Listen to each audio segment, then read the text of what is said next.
All right, to give us more insight on this ground stop is Greg Feith, a former senior air safety investigator with the NTSB. Greg, thank you so much for your time.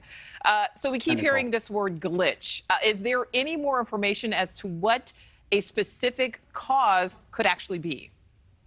They have not come out with a specific definition of that glitch. It could encompass a number of things, whether it is software related and or hardware related. We won't really know until they start to release more information. The fact is that whatever this quote glitch was, had a significant and substantial impact that didn't last just minutes. It lasted hours, and it started in last night. You know, and a lot of people saw what happened here. You know, they woke up to this news, immediately thought hacked. How do we know that that's not actually what happened here? Well, we won't really know until they get into the investigative mode right now. They are talking about cyber attacks. That's always a possibility, and I think that's still on the table. It may be a little premature to rule that out, given some of the concerns we've had with other modes of transportation and some of the electrical grid. So they're going to have to do a very in-depth study of not only the software, but the hardware and the vulnerabilities of that system. And like you said in the report, it has been characterized as antiquated. Well, does that produce vulnerabilities in this system that's supposed to be very robust for pilots? You know, and Greg, as you just said, I mean, being referred to as antiquated, outdated, was this inevitable?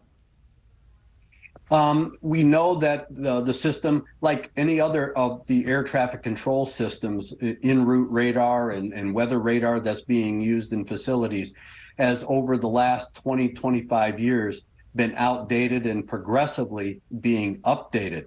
But it's funding, and it's all about what the FAA can and can't do, not only with monetary resources, but of course, manpower resources. And I think if Congress, is going to pick up and do some hearings, these are the kinds of in-depth questions that need to be asked, especially for a reauthorization, because the FAA is going to be dependent on some money to upgrade all of these systems.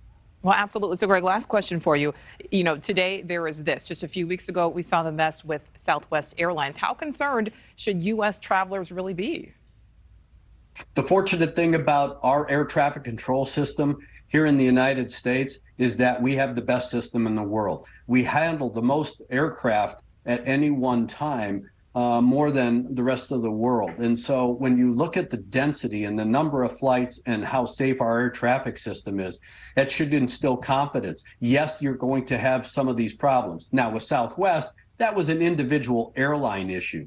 But when you have a national system outage like this, or the system outage that we had down in Florida a couple of weeks ago, it does give people and should give the flying public pause, but it is that flying public who supports the mission and of course, with tax dollars, the money that goes to the FAA for upgrading all of these systems. And we have to also include aerospace, because aerospace is going to be controlled predominantly by the FAA. So they need monetary resources and manpower resources to have a robust system going forward.